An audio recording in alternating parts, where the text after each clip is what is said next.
gears a little bit now and talk about an issue that we've been covering because corporate media is just ignoring it just about, and that's what's going on in Gaza. And joining us right now is Dr. Mimi Syed, a board-certified emergency physician. She spent months there in 2024 in some of the hospitals under siege, treating people and caring for people. Doctor, nice to meet you. Thanks so much for being on.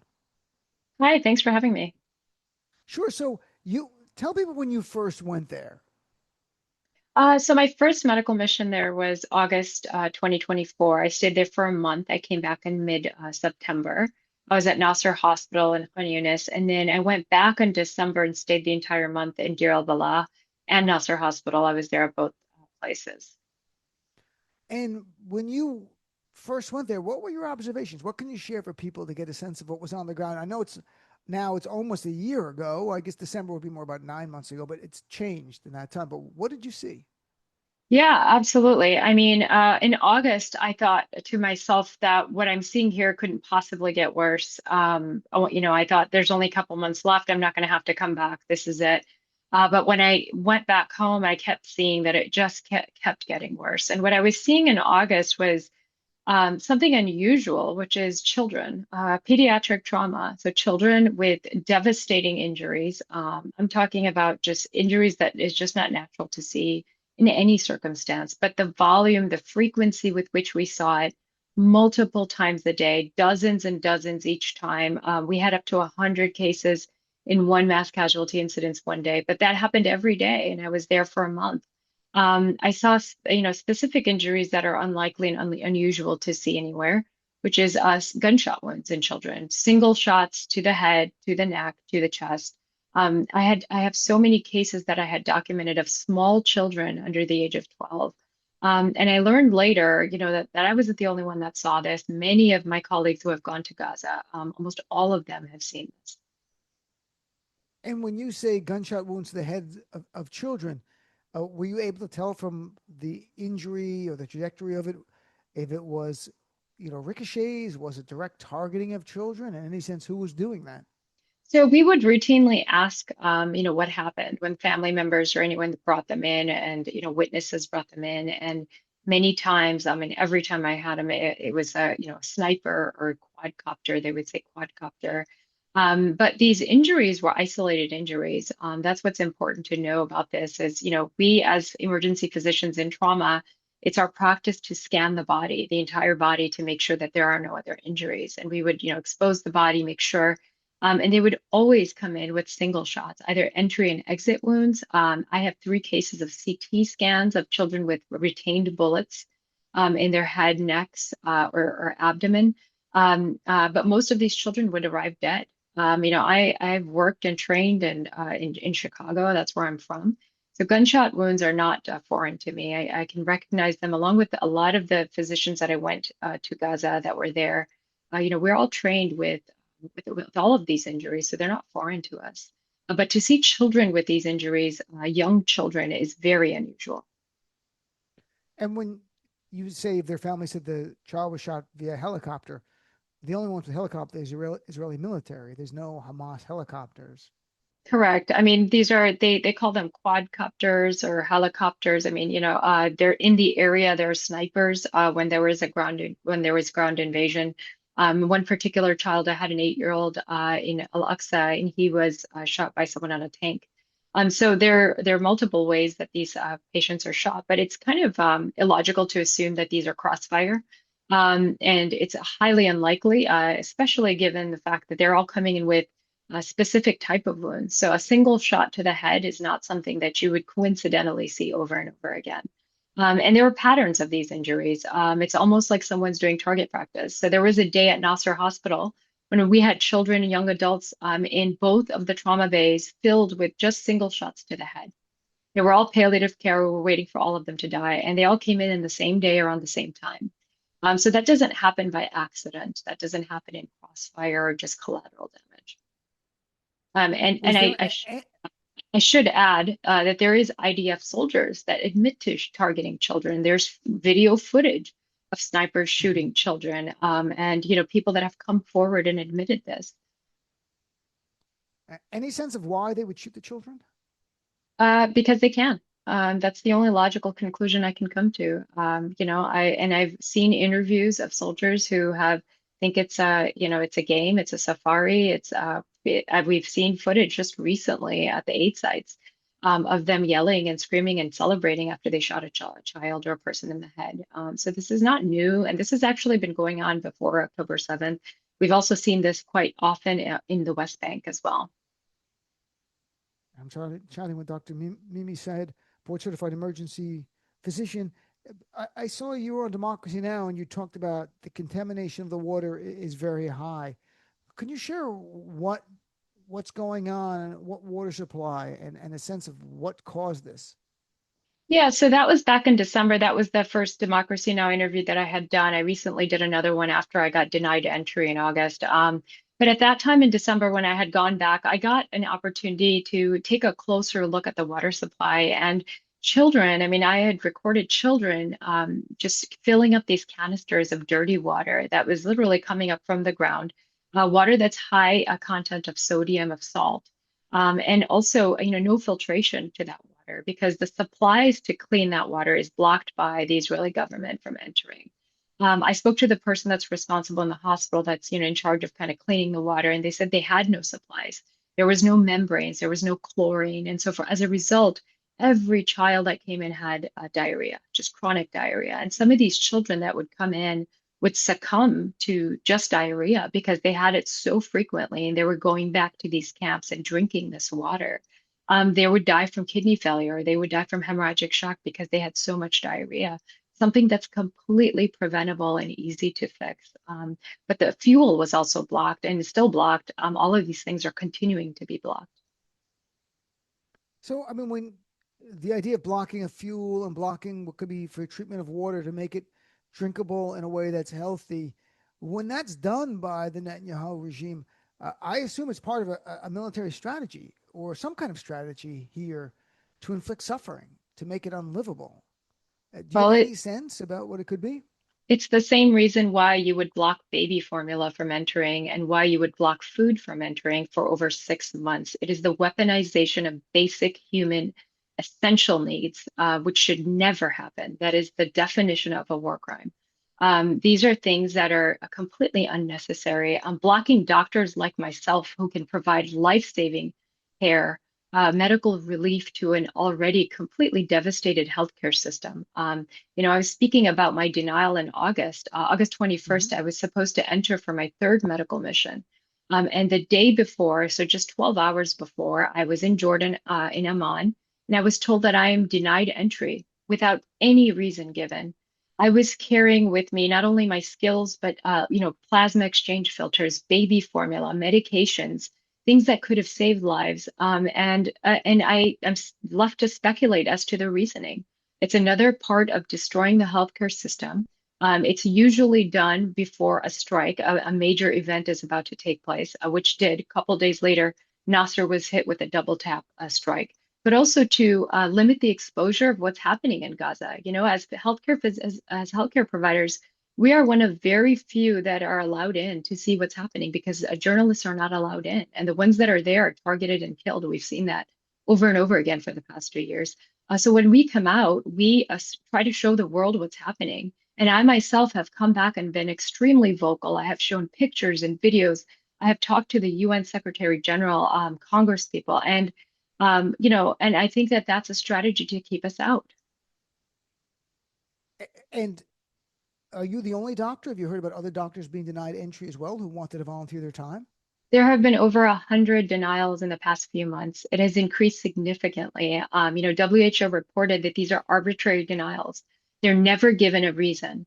All of us, so myself, for example, I can speak for myself. I've been there twice. So that means 2 times I have been given security clearance to go to Gaza and live in the hospital. So why I would be denied at this time is unreasonable. There's no reason that I should be denied. And the acceptance rate or the denial rate is actually over 50%. So the people in my group, there were 3 of us, none of us actually ended up entering Gaza that day. So the entire group was denied. And just so it's clear, in case you didn't mention it, the denial is not by any authorities in Gaza. It's by the Israeli government, the Israeli military. 100% of the time, it is the Israeli government. WHO and the Ministry of Health of Gaza approve us before we even leave our home country. But the Israeli government obligates us to be in Amman, Jordan, before they can give us a decision. And they make us come physically to Jordan before telling us that you're not allowed to enter. So that's a requirement. We have to be there, whether we get accepted or not. But it's not just there. We could be accepted initially and then be denied at the checkpoints. You could be denied at Allenby Bridge for any reason. Again, no reasons given. And you mentioned you were going to carry with you some supplies. I assume the other doctors as well. So, with less doctors, there's less skills to save lives and less medicine to save lives as well. Exactly. And there's no guarantee that I would have been allowed to take that baby formula in, even if I was allowed to enter Gaza. I know a colleague that actually had the baby formula with him going in, and it was taken away from him at the checkpoint. So these things, it's always a hit or miss. In the last two missions, I had to smuggle a couple of life-saving medical supplies with me to be able to do my job and hide it in my clothes and do things like that. But anything that looks like you could possibly use it for someone else and it's not for personal use, the chances are that they would take it away from you. And they tell you initially that you're not allowed to bring that in. Do they give you any reason why you're not allowed to bring it in? Because it would seem like common sense would say doctors want to bring in supplies to do their job to save lives. If you don't want those supplies, you're telling us you don't want them to save lives. Exactly. There's no reason why you can't bring in baby formula. There's no reason why I shouldn't be able to bring in a laryngoscope, for example, which is the first step in saving someone's life. That's what I need to do my job. It's the size of my palm. It's so small. They talk about these dual use items, but it's a very it's kind of an illogical list almost. Baby formula can't possibly be on the dual in a dual use item list. So there's no reason to deny that. Protein, things like that are just there's no reason given. There never is. And I so appreciate you sharing it because some of this I knew a little bit about, but others I didn't know. The idea of blocking you from bringing baby formula in, and I hope that people, listening are also getting informed about things that we didn't know about because U.S. corporate media at one point did cover more about Gaza, but for whatever reason has chosen to move on from it, except for here and there you see a little bit coverage, but not too much, and it's horrific. So you talked about Gaza as quote humanity is ending here. And you said that last year was in December or August. Like when you see the imagery now from Gaza and it's far worse 9 months later, what is your sense of humanity and their ability to survive there? There is no ability to survive there. Anything being in Gaza is a death sentence right now. I have a medical student that I'm very close to and I mentor. I've worked in the last two missions with. She's in Gaza City, and what she describes to me every day, she sends me voice notes, and every day I hear the hope being lost in her voice. She says, "I'd rather die. I'd rather die because I think I would get more comfort than to endure this over and over again." Currently there are more threats. Netanyahu just today announced that he is going to continue to bombard Gaza City. There is no place to go from Gaza City. That's what I want your listeners to understand. Gaza City is a tenth the size of Rhode Island. That is our smallest state. And their plans are to reduce that by 88% for 2 million people. That's impossible. That's physically impossible to put that many people in that amount of space. So when I talk to my medical student, I ask her, where are you going to go? She says, there's no place to go. The only place to go is the street, and there's already people there. There are no tents available. The poles, I should mention, the poles used for the tents are blocked by Israel because they say that these are dual use items. So how are you supposed to put up a tent if there are no poles? And these are the type of things, these methods they use to just make life completely unlivable in Gaza, to make the medical student, for example, not want to live anymore. The conditions are so deplorable that anybody, even animals, aren't spared. Everybody suffers in Gaza, and that's a manufactured, deliberately engineered method. At one point before this war, Gaza was called an open air prison. At this point, it seems like more like an open air concentration camp, and that it's the Absolutely. whole idea is about a waiting room for people to be either killed or to die. That's all it seems that's what the Israeli government and Israeli military want to happen, and that's exactly what they're effectuating. It seems like because Gaza City's is one of the last places that looked like it was not in rubble and standing. And over the weekend, the Israeli military blew up one of the big high-rise buildings that gave people minutes to get out, saying there was used by someone from Hamas for surveillance. So they blew up the entire building and housing, and there were families in there, everything they had, and now they're in the street as well. It seems very systematic, very planned, very calculated to inflict as much pain, suffering, to make the area unlivable for people, and then finally say, well, if you want to leave voluntarily, well, we'll help you leave. And because that's the goal, is to cleanse this area of Palestinians. Right, but they're pushing him all the way south, and there's nothing in the south. It's barren now. Everything is flattened. Everything is gone. There's no water system. There's no electricity. There's no sewage system anywhere. So you're basically pushing people into a land area that is so small that it's going to result in mass deaths just naturally. And there are going to be people that will refuse to leave Gaza City because they have no place to go, and they will be killed. And that is exactly what the Israeli government, that's what the Israeli military plans to do, is just to kill everybody off. So when you say humanity is ending, it seems by design it's ending. Of course, it's by design. This has been designed from day one. Every excuse that we have seen for every atrocity that's happened is always either termed a mishap or it's termed it was Hamas. At some point, the world has to wake up and say, how many mishaps can you have? And how can a 4-year-old be Hamas? Does that 4-year-old that I saved with a bullet in her head or half of her brain ripped off and her brain eviscerated? Was that a girl that belonged to Hamas? These 84% of the casualties the Israeli government has published themselves, they have admitted are civilians. 100% of our patients were civilians. 86% of my patients were children under the age of 12. More than 50% of the population of Gaza are children. So if you drop bunker bombs on a population of mostly children, your casualties are children. That's who this war is against. It is against children, which are the future. This is annihilating a population and its future. I mean, there is just no other way to explain it. Yeah, and the only way to be able to impose this type of harshness and this genocide, this horrificness, is not to view Palestinians as human beings. Because if you view them as humans, you can't do this. And we've seen this through Exactly. time.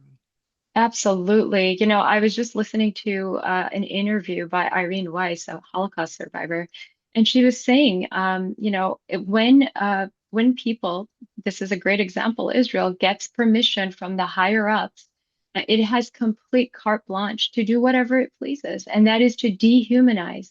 It's to dehumanize a population and to do whatever you want with them because you have the permission from the higher ups. And in this case, the United States, unfortunately, we are just as guilty as Israel in committing these crimes. We can stop it. We all know that Mhm. Donald Trump could stop this tomorrow, but he has no interest in doing that. No, no, he doesn't. And all this administration has an interest in is blocking diplomats who are Palestinian from coming to the UN because they don't want them to get more nations to recognize the Palestinian state. It doesn't really matter if they recognize it, to be blunt, but even that upsets them when your goal is annihilation. And that's what the goal is here. And either it's the annihilation in terms of all human life or just annihilation of a civilization to say, okay, now we're going to drop you in South Sudan or in Libya or what other country that Donald Trump can make a deal with. And somehow him and his family will personally profit. I have zero doubt in all of it. I mean, what should be done if things could be done from your point of view as a doctor to help the people of Gaza? Is there anything? I mean, there has to be a permanent ceasefire, right? We talk about starvation, Right. and suddenly starvation has gotten the attention of many people. But people have to realize you can let food in, but you also have to allow people access to the food. So food aid drops are not very helpful. They're not efficient. They're deadly. Ground unlimited aid needs to be delivered, but also there has to be a ceasefire because people have to be safely able to get to the food. There has been no concrete action taken by any country.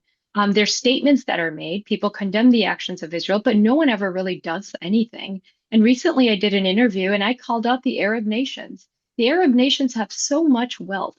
Yep. And if they got together and they stopped and they put sanctions on Israel and they stopped doing business with them, UAE is very complicit because they turn around and they do business with Israel. And just to call those type of things out, Saudi Arabia, I mean, so much wealth there, that they could stop this if they got together and did something, but no one does anything. Everyone makes statements. We see clearly our government is not ready to do anything. Who is going to step up and who is finally going to do something? That's what needs to happen. Global sanctions need to be placed on Israel. That is the only way that things are going to make any difference. And this business with Israel just needs to stop completely. People need to be held accountable, especially the media. Mhm. Western media is complicit in all of this. They have allowed this to happen. They have enabled this to happen, particularly BBC. They need to be held accountable for this. And I think you make a great point about the Arab countries. While the Arab street, the people have a lot of sympathy and concern for the Palestinian people. The leaders, the monarchs, just want more money. So they're happy to make a deal with Donald Trump Jr. and a stable coin and a new Bitcoin fund. And Donald Trump himself, as opposed to having that influence to say to him, you've got to stop this war. If you want to do business with us, if you want to continue doing business with your kids and Jared Kushner and others, stop this war now. And they could do that. Or they could even announce sanctions, but they won't because they're as corrupt as Donald Trump, if not more corrupt. I mean, they just came up from a society where it is ranked corruption at the top, and they can just benefit themselves. And why care about the Palestinian people? Because they might actually be asked to do something for the Palestinians, they won't do it. So, look, the Arab countries, in the broad sense, there was a time when some of the leaders gave lip service, and every now and then they do. I do believe the Arab populations care in the various countries, but I don't think the leaders really care because if they did, they wouldn't give Donald Trump a $400 million plane from Qatar. Exactly. If they'd Exactly. be like, "You're only getting this plane if you stop the war. If you stop the war, we'll give you a plane." Now that would be different. That would be Absolutely. using their money, or we're not going to give oil to any countries that are aiding and arming Israel.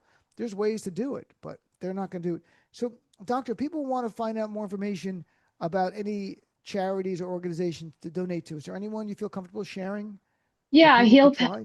Heal Palestine is a great organization. They have done amazing work. They continue to, provide medical evacuations to children and life-saving care. There are a lot of organizations out there. PAMA, the NGO that I went with initially, they do great work. But I have many of them listed on my Instagram if people are interested, and they can refer to that. And what's your Instagram It's Dr. name? Mimi ER, DrMimier, and I'm also on X on Memers 1ST, MEMERS 1ST.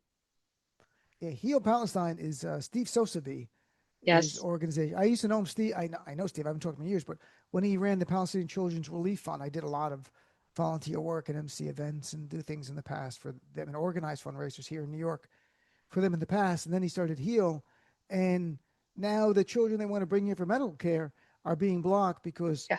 Laura Loomer, Uh-huh. who is rabidly pro Netanyahu, thinks the idea of suffering, of Palestinian Christians and Muslim suffering, is the values that she believes in. And that's the vileness of someone who has the ear of Donald Trump. So, well, That's a Doctor, that's a smear campaign based strictly in hatred and racism, and I've said it before, so she's awful. just awful. Laura Loomer is vile and despicable. And And the so fact is that Marco Donald Trump, Rubio. yeah, Rubio should know better in a way. He's a brighter person. She's an idiot. But Mhm. Rubio's calculated to do his own thing. And Yeah, one day I hope that there's a Nuremberg type trial for the people who are involved I hope so. in the Gaza Holocaust, or the genocide, I should say. So, well, Doctor, thank you so much. Thank you for your amazing work, and thank you for sharing it and continue to speak out. I know it's not easy. I'm sure there's backlash of stuff that you could be getting if you're not getting it already. You probably have, I'm sure. Hmm. And I wish you the best. And we're going to keep covering it on my show. I'm not going to stop, and I hope people will keep listening as we cover it. Thanks so much, Dean.